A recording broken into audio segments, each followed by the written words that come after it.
I'd like to share with you today some of the challenges that I think we have been less than forthright among ourselves as leaders and among club leaders that small clubs present to Rotary, but mostly to themselves. But my suggested challenge is if your club is over 25 members, think about a goal where you grow your club by 10 members or 10%. You take your choice.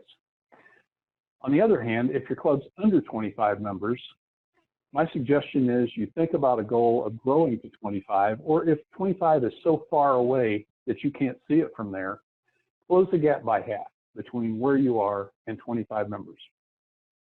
What is the difference between these clubs above and below 25 members? I think 18 minutes from now, you'll be experts in that. Here are some membership profiles of Rotary clubs from my district. These are real clubs, and these are 5-year membership windows. Here's a club that managed its way down from 22 members to 13 members over the course of 5 years. Now, I say managed its way because these club leaders made the decisions, invoked the strategies, executed the actions necessary to reduce this club from 22 to 13 members over that 5 years. Here's another one. Now, this doesn't look bad. 17, they flirted with 20, but then 2 presidents in a row ignored membership, and they got themselves down to 13. Now, if you looked at statistics like this in nature and looked at these populations, what would you ask yourself? What does this look like? To me, this looks like an endangered species. Let me explain a little further. Here are 2 more clubs, 22 to 12, 23 to 17. Notice this pattern, and interestingly, look at the top one. That 22 to 12 would be a straight line, 2 members per year, and there's something magical about that. In all this data that I've looked at across 900 Rotary clubs, there's something magical about 2 members per year, and that is that it seems to be within the threshold of pain. Most Rotary clubs can just shake off a 2-member-a-year loss, excuse themselves for it, and then, of course, next year it's lather, rinse, repeat, and it's down 2 more members. That's how you get from 22 to 12 over 5 years. Chances are this club was at 32 the 5 years before. Here's another one, 23 to 15. You're starting to notice a pattern here. What do you suppose the next 5 years looks like after this? Here's what that looks like. It looks like lights out. And my district has dropped, on average, 1 Rotary club every other year for as long back as I've got data. And in fact, we broke that streak for about 3 years running, and then it caught up with us in the past 24 months. We've dropped 3 Rotary clubs, and every single one of them went down exactly the same glide path, and almost all of them at about the same rate. It's just almost frightening. Now, when we're talking with small clubs about this, don't give them the impression that we're picking on them. Don't give them the impression that we don't appreciate them. It's not true that small clubs can't serve their communities. They do. It's not true that they can't support the Rotary Foundation. They do, and most of them, because of the smaller denominator, they have exemplary per capita giving records to the Rotary Foundation. The problem is loss of sustainability, loss of critical mass. And here's how that goes. You slip below a critical mass of about 20 members, which, as you know, is today's threshold for chartering a club. There's a reason for that. You drift down to 18 to 16 to 14, usually over about 3 years. It's so slow, people don't even realize what's happening. They come into a meeting and look around, and there's a chair empty that was filled 6 months ago. Oh, well, yeah, another one bites the dust. Then you start having meetings of 10 or 12 members, and you start trying to attract speakers to speak to a group that size. And most of them say, you know, I don't know if I want to take the time. Then you have trouble attracting new members. Somebody comes and visits your club, looks around at this assemblage of 8 or 10 or 12 people and says, I thought this was Rotary International. What is this about? Where's everybody else? You also have trouble executing meaningful projects. The 80-20 rule applies. Whether you're at 16 members or 160, it'll still be about 20% of the people that show up and actually help out.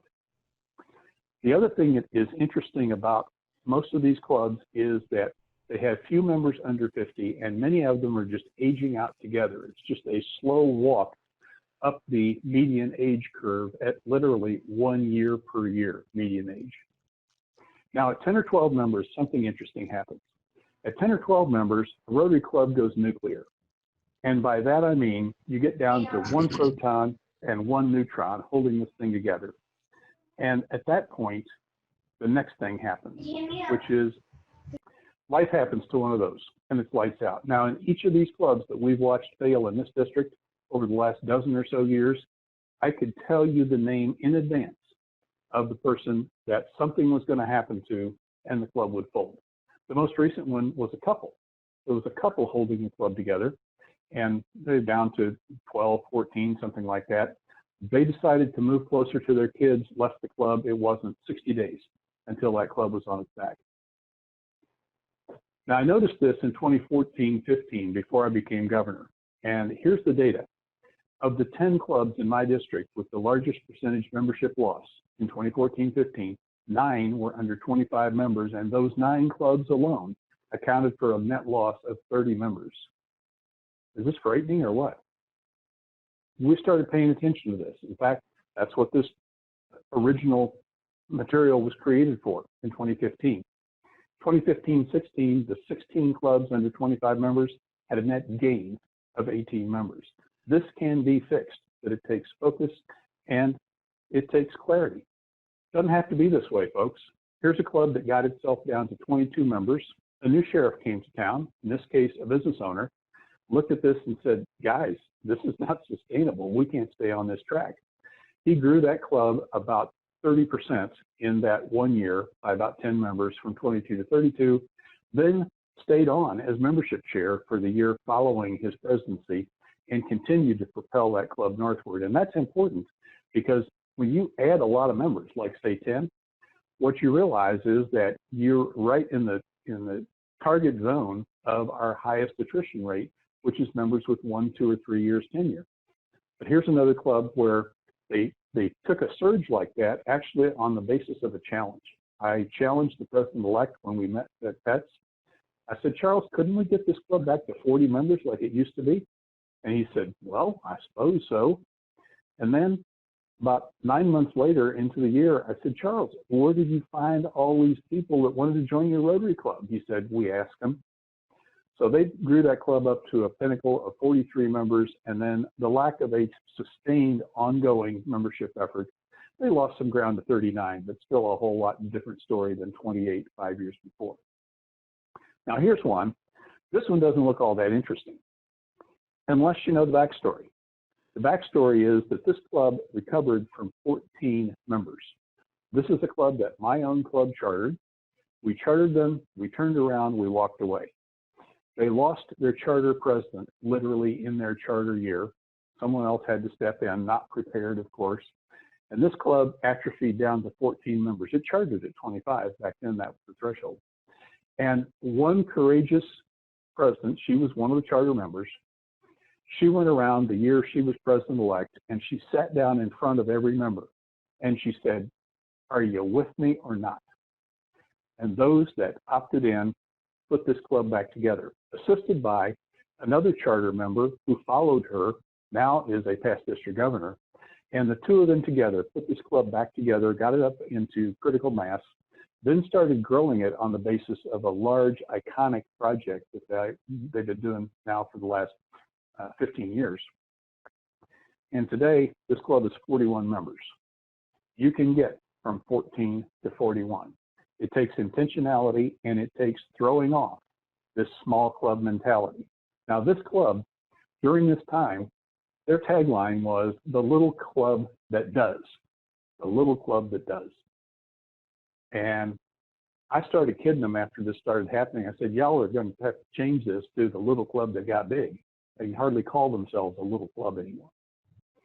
Here's a club. The president-elect heard exactly this message in January of 2015 when their club was at 13 members.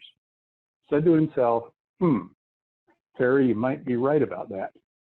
Went back home. They actually invited me down at the southwest part of the state. They invited me down to do this as a program. And in the course of about 2 years, had themselves up to a critical mass of 23 members, and they're now within striking range of 30. Here's another club, same story, managed their way down to 22 and then later to 24. heard the same message, same date time frame. It was actually worse than this because once upon a time, only 8 years before, they were at 40 members. And they recovered their way back to somewhere north of 30 and then settled out at 30 in the course of about 3 years. This can be fixed. So what we're trying to build here then is not a membership drive, not a membership campaign. We're trying to build a culture of membership growth where people understand that an effective Rotary Club maintains or grows its membership moderately on a regular basis. A membership growth strategy is what leads to a growth culture. You can't move culture all by itself. You have to first move behaviors, strategies, and actions, and then the culture will come along once those are successful. I can assure you that absent a growth culture, your Rotary Club will shrink. Now, when I'm not doing this, what I do part-time, my encore career is small business coaching. And you'd be amazed at how similar a 20-person small business and a 20-person Rotary Club are, especially those that are failing.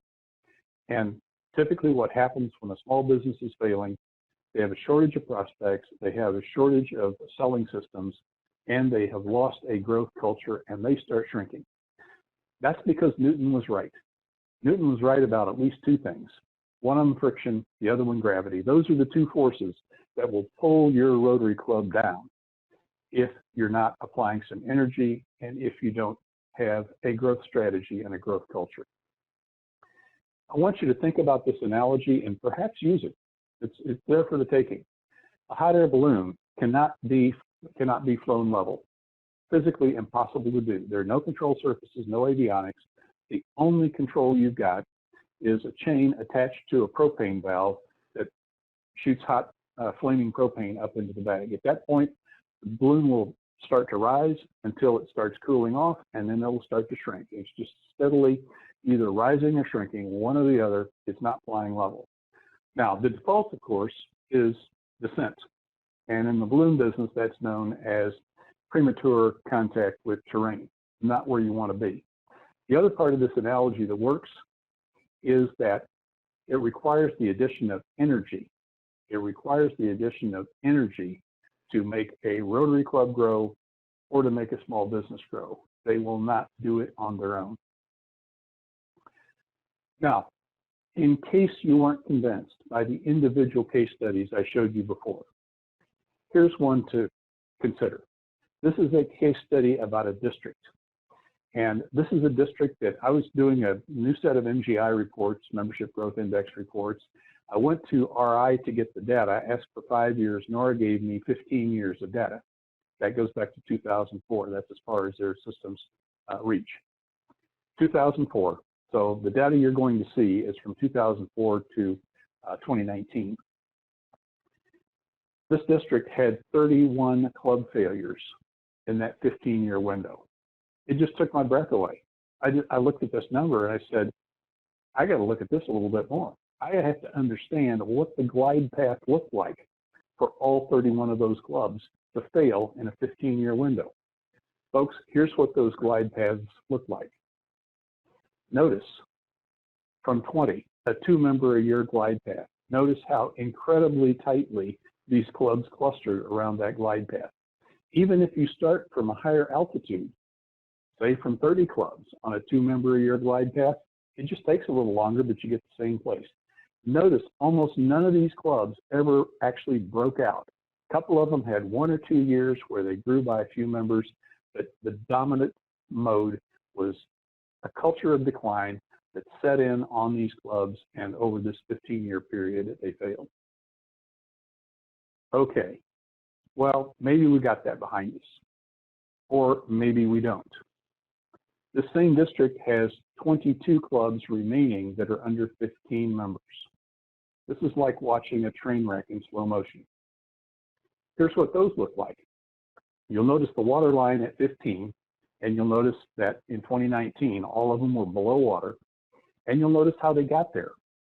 Now, here's what the 2-member-a-year decline looks like, and the fact is they weren't actually, this group of 15, all declining at quite that rate. It was really actually more like a 1 member per year bleed from, say, 20 down to 5 over the course of that time period.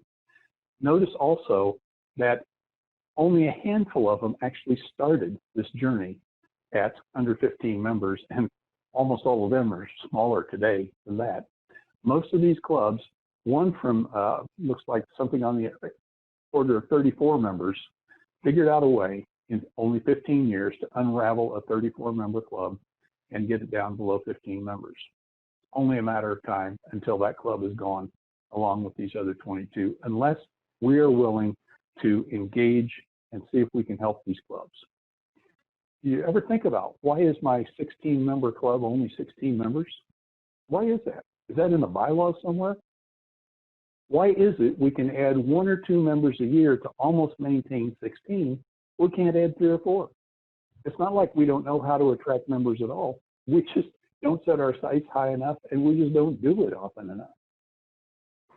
Could we, in fact, just be victims of a small club mindset? Have we just convinced ourselves that we're small and convinced ourselves that we like it that way, not recognizing the potential pitfalls of this small club mentality? At 14 or 16, it only takes a couple of casualties to get you on that downhill glide path towards premature contact with terrain.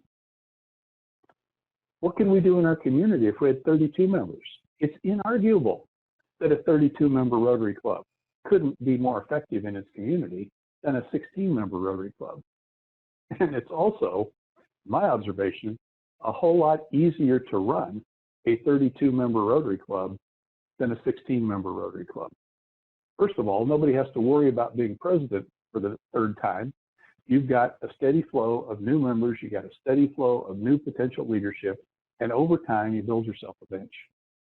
So should we just rethink our membership mindset? Should we start thinking about ourselves as 32 rather than 16? Rotary opens opportunities, and the opportunities for you, I think, is to take seriously these challenges of small clubs with whom I don't think we've been forthright. We're so concerned over offending people that we're not willing to help them. Again, we're not picking on anybody here. We're not saying that small clubs can't effectively serve their communities. We're not saying that small clubs can't effectively support the Rotary Foundation. We are saying simply, we are seriously frightened for their future.